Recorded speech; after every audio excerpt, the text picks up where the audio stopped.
Hello friends, আশা করছি thumbnail দেখে তোমরা বুঝতেই পেরেছো আজকে ভিডিওতে আলোচনার বিষয়গুলি কী কী আছে। তাহলে চলো দেরি না করে শুরু করা যাক। আর একটা কথা প্রথমেই বলে নিই, এখানে যে সমস্ত বইয়ের নাম আমি উল্লেখ করেছি বা যেসব লেখকের নাম আমি উল্লেখ করেছি সম্পূর্ণ ব্যক্তিগত মতামত আমার।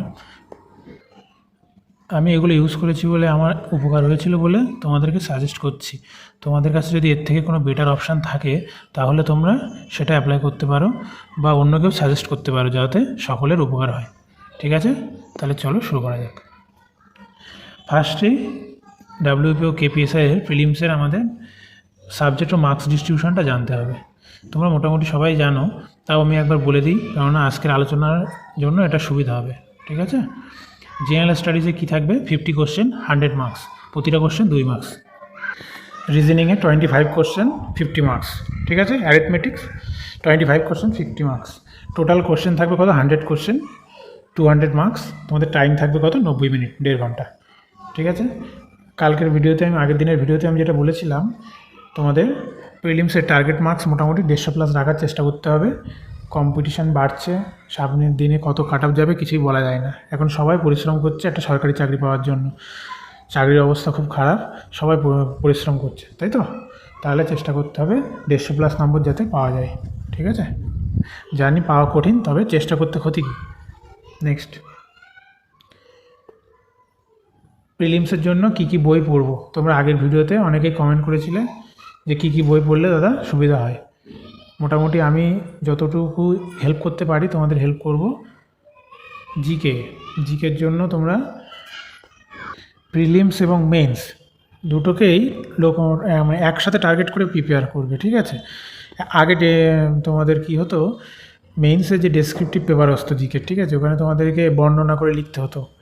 এখন সেটা আর হয় না। এখন কোশ্চেন কীভাবে দিচ্ছে, নামেই জিকে ডেসক্রিপটিভ পেপার, হয়তো 2টো কোশ্চেন কি 3টে কোশ্চেন একসাথে দিয়ে দিচ্ছে, একটা 2 নম্বর করে। ঠিক আছে, কিন্তু ওগুলো কিন্তু সব এসএকিউ, অনলাইনের অ্যান্সার হবে, দিয়ে তোমাদেরকে ওই 2টো কোশ্চেন দিয়ে একটা 5 নম্বরের কোশ্চেন বানিয়ে দিচ্ছে। এইভাবে 10টা কোশ্চেন দিয়ে 50 নম্বর করে দিচ্ছে, এইভাবে কিন্তু কোশ্চেন করছে। ঠিক আছে, তাহলে আলটিমেটলি জিকে ডেসক্রিপটিভ প্রিপেয়ার করার কোনো দরকার নেই।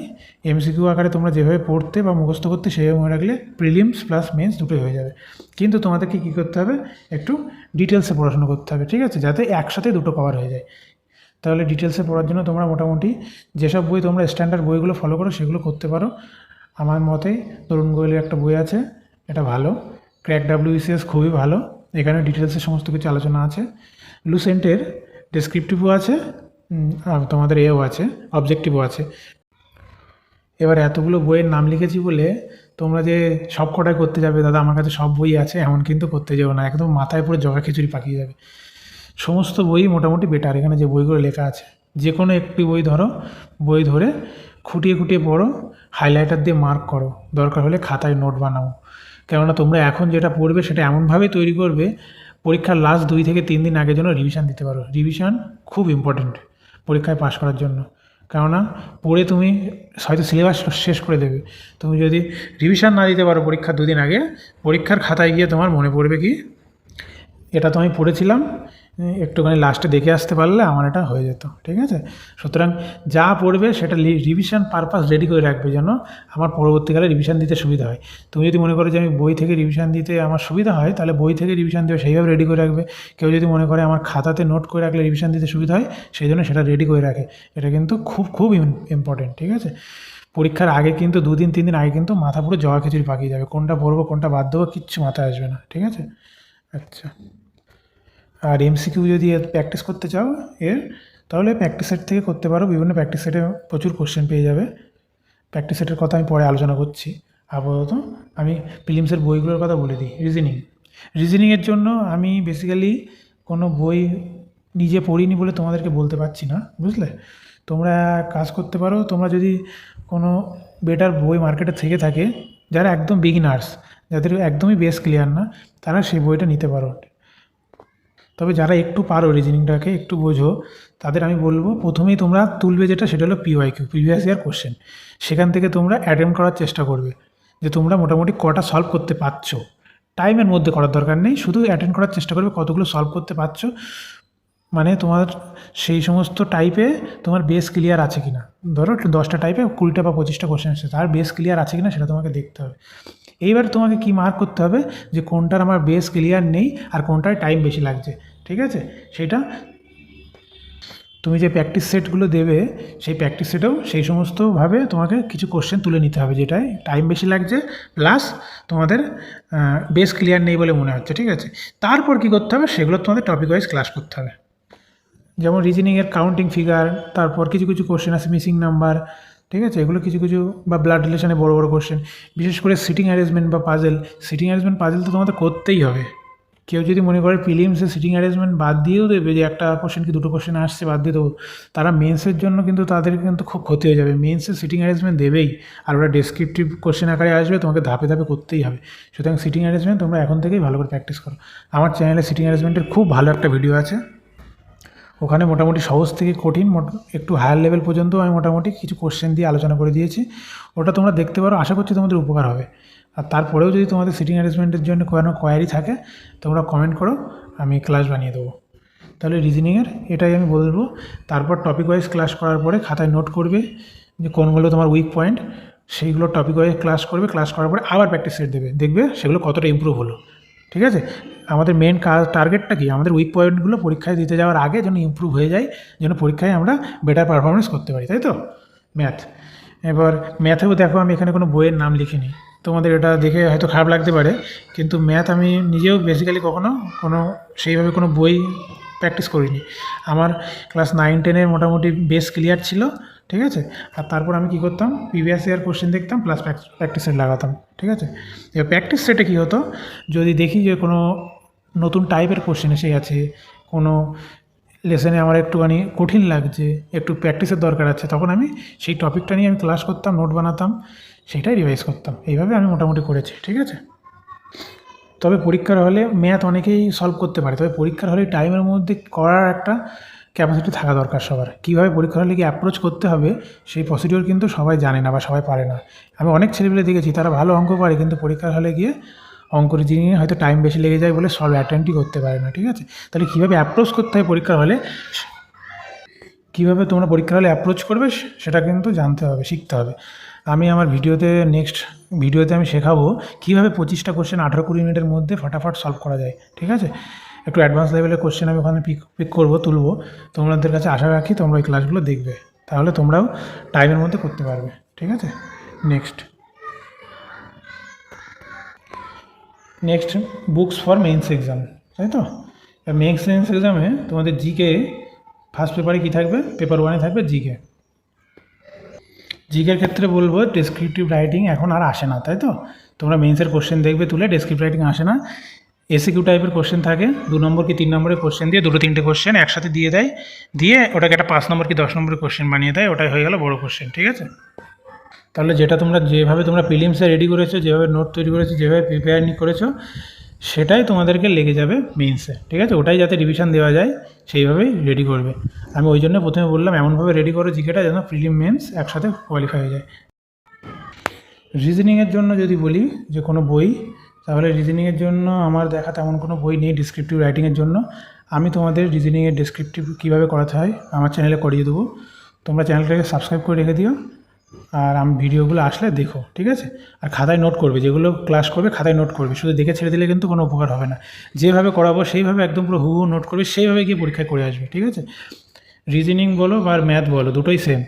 তোমরা ম্যাথ রিজনিং যা কোশ্চেন দেবে, কোশ্চেন হয়তো সলভ করতে পারবে, কিন্তু পরীক্ষার খাতায় ডেসক্রিপটিভের কোশ্চেন কীভাবে অ্যাটেন্ড করলে ফুল মার্কস পাওয়া যায় এইটা তোমাদের একটু জানতে হবে, শিখতে হবে। একটা স্টেপ ওখানে যদি তুমি ছেড়ে দাও, 1/2 নম্বর 1 নম্বর কিন্তু কেটে নেবে, ঠিক আছে।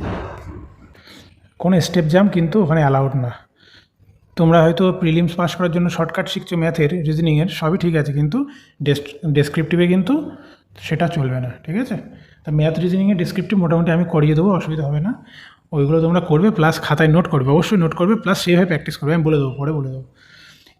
ইংলিশের জন্য অবশ্যই সবথেকে ইম্পর্টেন্ট এবং একটাই বই যেটা সবথেকে গুরুত্বপূর্ণ, সেটা হলো পিকে দে সরকারের বই। এইটা অবশ্যই তোমাদের কাছে রাখতে হবে বা এইটা তোমাদের সলভ করতে হবে।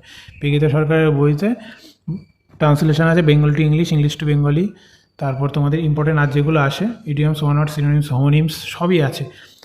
ইডিয়মস ওয়ান ওয়ার্ড কীভাবে দেয় বলো তো মেইনসে দেয় হলো তোমাদের ধরো তোমাদের কেমন করবে একটা ইডিয়মস দিয়ে দিল, ঠিক আছে, ওর মিনিং কিন্তু লিখতে দেবে না, বলবে use it in a sentence, ওটাকে একটি বাক্যে ব্যবহার করবো বা বাক্যের মধ্যে লেখো, ঠিক আছে, ওকে দিয়ে একটা সেন্টেন্স তৈরি করতে হবে।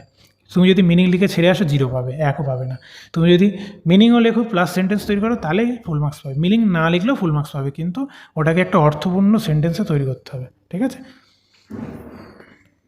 প্রিভিয়াস ইয়ার কোশ্চেনগুলো দেখবে, আর পিকেতে সরকারের বইটা পাশে রাখবে। আর একটা বই আছে এসপি বক্সি, বইটাও ভালো, ওখানেও তুমি মোটামুটি পেয়ে যাবে, কিন্তু ওই লেখাটা শিখবে। ইডিয়মস ওয়ান ওয়ার্ডকে কীভাবে সেন্টেন্স ইউজ করা যায় এটা কিন্তু লেখাটা শিখবে, লেখাটা পিকেতে সরকারের বইতে পেয়ে যাবে। আর পিকেতে সরকারের বইয়ের যে ট্রান্সলেশনগুলো থাকে বা বঙ্গানুবাদগুলো থাকে ওগুলো কিন্তু অনেক সময় ম্যাক্সিমাম সময়ই পিএসসি ক্লার্কশিপ বলো, মেন্স বলো, এসআই মেন্স, কেপি মেন্স যাই বলো, মোটামুটি ওখান থেকে কিন্তু কপি করে একদম হুবহু সেম টু সেম দিয়ে দেয়। সুতরাং ওই একটা বই মোটামুটি তোমরা যত প্র্যাকটিস করবে ইংলিশে মেন্স তোমাদের তত ভালো হবে, বোঝা গেল? এমনকি কমনও পেয়ে যাবে, দেখবে যদি ভালো করে প্র্যাকটিস করে যাও, বাড়ি থেকে যেটা করে গেছে দেখবে সেটাই এসে গেছে, তখন তোমাদের ফুল মার্কস হয়ে যাবে, ঠিক আছে। আচ্ছা, বাংলার জন্য প্রতিবেদন পিওয়াইকিউ দেখবে অবশ্যই আগে, ফার্স্টে প্রিভিয়াস ইয়ারের কোশ্চেনটা দেখবে কেমন কী আছে। একটা 25 নম্বর কি 30 নম্বরের প্রতিবেদন আসে, মানে যেটাকে আমরা ইংলিশে রিপোর্ট রাইটিং বলি, বাংলায় প্রতিবেদন, ঠিক আছে, সেটা আসবে, সেটা ডিটেলসে লিখতে হবে, ওরা কিছু পয়েন্ট তুলে দেবে, সেই পয়েন্টগুলো যাতে ওর মধ্যে থাকে তারপরে বেস করে লিখতে হবে। দেখবে তোমরা নিজেরা চেষ্টা করে দেখবে লিখতে পারো কি না, যদি না পারো আমি একটা স্যাম্পেল হিসাবে পরে কোনো এক সময় লিখে দেবো, ঠিক আছে, যে কীভাবে পয়েন্টগুলোকে মেনশন করে একটা প্রতিবেদন লিখতে হয়। তোমরা মোটামুটি যারা বাংলা নিউজ পেপার পড়ো তোমাদের অনেক উপকার হবে, তারা তো নিউজ পেপারের ধাঁচ যেগুলো বোঝে, যে কীভাবে কী করতে হয়, কোথায় টার্গেট করতে হয়, কোথায় হিট করতে হয়, করলে লেখাটা মোটামুটি অ্যাট্রাকটিভ হয়, ঠিক আছে, এগুলো মোটামুটি তোমাদের সব ব্যাকরণ শৈলী যাকে বলে, ঠিক আছে। তোমরা হলো যেমন পড়বে, যেমন নিউজ পেপারে দেখবে, যেমন পড়বে, মোটামুটি তোমাদের দেখবে কলমে সেই রকম ভাষা চলে আসবে, লিখতে সবাই পারবে কম বেশি, যত পরিষ্কারভাবে কাটাকুটি না করে যত সুন্দর ল্যাঙ্গুয়েজে লিখতে পারবে সেই বেশি নাম্বার পাবে, এটাই হলো ব্যাপার, ঠিক আছে। আর এখানেও তোমাদের ইংলিশ টু বাংলা ট্রান্সলেশন থাকে, সেই জন্য পিকিতে সরকারের বইটাই ইউজ করলে হয়ে যাবে, ওখানে তোমরা পেয়ে যাবে। নেক্সট, এবার আসি প্র্যাকটিস বুক। প্র্যাকটিস বুকটা থাকাটা খুবই দরকার প্রিলিমসের জন্য। তোমরা বিভিন্ন প্র্যাকটিস বুক ইউজ করতে পারো, আমার কোনো সমস্যা নেই। আবার আমি বলবো তোমরা যদি টিম করে পড়ো, এক এক টিমে যদি 4-5 জন থাকো, এইভাবে যদি পড়াশোনা করো, তোমরা 2-3 রকমের প্র্যাকটিস সেট কিনতে পারো, কিনে শেয়ার করে প্র্যাকটিস করতে পারো, ঠিক আছে। প্র্যাকটিস সেট যত বেশি করা যায় ততই ভালো, নিজের স্পিড বুস্ট আপ হয়, ঠিক আছে। আর একটা জিনিস বলবো, প্র্যাকটিস সেট যখন তোমরা করবে দেখবে প্রতিটা সেটে 2-1 কোশ্চেন হয়তো ভুল রয়ে গেছে, সেইটা নিয়ে প্যানিক হবে না, আর বলবে না যে প্র্যাকটিস সেট খারাপ, ঠিক আছে। কেন বলছি, কেননা পরীক্ষার যে রিয়েল এক্সামের যে কোশ্চেন হয় তাতেও কিন্তু 2-1 কোশ্চেন অনেক সময় ভুল এসে যেতে পারে, তাহলে তোমার এখন থেকে সেই অভ্যাসটা তৈরি হোক না যে আমার প্র্যাকটিস সেটে 2-1 কোশ্চেন ভুল আছে, আমার রিয়েল পরীক্ষাও 2-1 ভুল আসতে পারে। আর একটা জিনিস বলবো, লীলাস ক্র্যাক বলে একটা প্র্যাকটিস সেট বুক আছে, তোমরা চাইলে এটা করতে পারো, এখানে প্রিভিয়াস ইয়ার কোশ্চেনও দেওয়া আছে, তোমরা একসাথে প্রিভিয়াস ইয়ার কোশ্চেনটাও সামনে পেয়ে যাবে, প্লাস এখানে সম্ভবত 20 সেট আছে, তোমরা সেগুলো পরপর অ্যাটেন্ড করবে, ঠিক আছে। কত কি মার্কস আসে সেগুলো নোট করে রাখবে, কতটা ইমপ্রুভ হচ্ছে সেটা নিজেও দেখবে, ঠিক আছে। চলো নেক্সট, মেন্সে কী আছে, মেন্সে তো তোমরা জানো। নেক্সট কী আছে, মেন্সে পেপার 1-এ কী থাকবে, জিকের জন্য আমি আর প্র্যাকটিস বুক আলাদা করে কিছু বলবো না, সেম তোমরা যা প্রিলিমসের জন্য পড়েছো সেই নলেজ, সেই নোটবুক তোমাদের মেন্সে লাগবে, যেহেতু এখানে ডেসক্রিপটিভভাবে তোমাকে কিছু নোট তৈরি করা লাগবে না, এটা একটা সুবিধা, তোমাদের টাইম বেঁচে যাবে।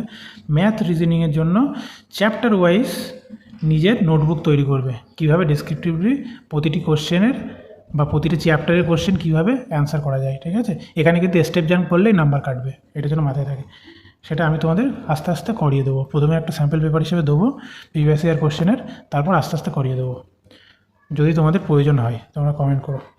ইংলিশ ডেইলি রাইটিং প্র্যাকটিস করতে হবে। ইংলিশে ফার্স্টে কী বলেছি, প্রিভিয়াস ইয়ার কোশ্চেনটা নেবে, কী আছে দেখবে, নর্মালি কী থাকে, একটা রিপোর্ট থাকে, তার অনেকটা প্রেসি থাকে, ঠিক আছে। লেটার রাইটিংও থাকে, কিন্তু লেটার রাইটিংটার থেকে রিপোর্ট রাইটিংটা এসআই বেশি আসে, ঠিক আছে। আর তারপর কী থাকে তোমাদের সিনোনিমস, হোমোনিমস, এইগুলো থাকে, ইডিয়মস 1 ওয়ার্ড থাকে, ঠিক আছে। এগুলো মোটামুটি পিকেতে সরকার থেকে প্র্যাকটিস করলেই হয়ে যাবে, কিন্তু লেখাটা প্রতিদিন প্র্যাকটিস করবে, চেষ্টা করবে প্রতিদিন না হোক 1 দিন অন্তর 2 দিন অন্তর যেন রিপোর্ট লেখাটা প্র্যাকটিস হয়, তাহলে তোমাদের মধ্যে সেই স্পিডটা চলে আসবে, কাটাকুটি হবে না, ভুল হবে না, ঠিক আছে। সেম বেঙ্গলিও ডেলি রাইটিং প্র্যাকটিস করতে হবে, 2-3 দিন অন্তর গ্যাপে গ্যাপে একটা করে তোমাদের প্রতিবেদন লেখার চেষ্টা করতে হবে। আর ট্রান্সলেশন তো পিকেতে সরকার থেকে তোমাদের হয়েই যাবে, ঠিক আছে? আলাদা করে কোনো বই বলবো না এর জন্য, আগে যা বলেছি সেটাই। প্র্যাকটিস সেট বলে আলাদা কিছু করা লাগবে না, শুধু লেখা প্র্যাকটিস করতে হবে ইংলিশ বেঙ্গলিতে, ঠিক আছে? ওখানে তোমার সময় পাবে অনেক, কোনো অসুবিধা হবে না। নেক্সট এবং most important, how can I help you? আমি তোমাদের প্রিপারেশনে কীভাবে সাহায্য করতে পারি? তোমাদের যত ইম্পর্টেন্ট ইনফরমেশান দেওয়ার থাকবে এবং যা আপডেট করার থাকবে আমি আমার চ্যানেলের মাধ্যমে তোমাদেরকে জানিয়ে দেবো, করে দেবো, অসুবিধা হবে না। নেক্সট হলো advance level math for prelims and descriptive math. এটা আমি তোমাদেরকে করাবো, একটু হায়ার লেভেলের ম্যাথ, যেগুলো পরীক্ষায় আসার সম্ভাবনা বেশি, ঠিক আছে? আমি সেই রকম কিছু ম্যাথস আলাদা করে প্রিলিমস এবং মেইনসের জন্য করাবো। ডেসক্রিপটিভও তোমাদেরকে করাবো চ্যাপ্টার ওয়াইজ, যাতে তোমরা সেগুলো নোট করে, খাতায় নোট করে সেগুলো যাতে তোমাদের রিভাইজ করতে সুবিধা হয়। আর third, advance level reasoning for prelims and descriptive. Same রিজনিংও তোমাদের আমি করাবো প্রিলিমস অ্যান্ড ডেসক্রিপটিভের জন্য, ঠিক আছে? সিটিং অ্যারেঞ্জমেন্টটা মোস্ট ইম্পর্টেন্ট, বারবার বলছি। পাজেল বা সিটিং অ্যারেঞ্জমেন্ট যাই বলো, পরীক্ষায় কিন্তু মেন্স পরীক্ষায় একটা দুটো কিন্তু আসবেই, ধাপে ধাপে করতে হবে। তোমরা যেভাবে নর্মালি সলভ করো প্রিলিমসের জন্য সেভাবে করলে হবে না, এটা আমি শিখিয়ে দেবো তোমাদেরকে ভিডিওর মাধ্যমে, তোমরা দেখে নিও ক্লাস করে। Try to solve your queries, তোমাদের যা প্রশ্ন থাকবে, জিজ্ঞাসা থাকবে, আমি সলভ করার চেষ্টা করব। আর অ্যাট লাস্ট তোমাদেরকে মোটিভেট করব, ঠিক আছে? সবসময় মোটিভেট রাখবো তোমাদেরকে, যাতে তোমরা হাল ছেড়ো না, এগিয়ে চলো, ভালো করে প্রিপারেশান নাও, ঠিক আছে? ভালো করে প্রিপেয়ার হও। কাঁধে দুটো স্টার লাগাতেই হবে, সমাজে একটা তোমাদের সোশ্যাল রেসপেক্ট বেড়ে যাবে, প্লাস বেকারত্বের জ্বালা ঘুচবে। পড়াশোনা শিখে নিজের পায়ে দাঁড়ানোটা খুব দরকার, ঠিক আছে? আমি আজ দাঁড়িয়েছি, আমি তোমাদের সাহায্য করবো যাতে তোমরাও দাঁড়াতে পারো। লাস্টে থ্যাংক ইউ। ভালো লাগলে চ্যানেলকে সাবস্ক্রাইব করে একটা লাইক করে দিও। তোমরা যত আমাকে উৎসাহ দেবে ভিডিও বানানোর জন্য, আমি তত মোটিভেট থাকবো এবং তোমাদের জন্য ভিডিও বানাবো, ঠিক আছে? Thank you.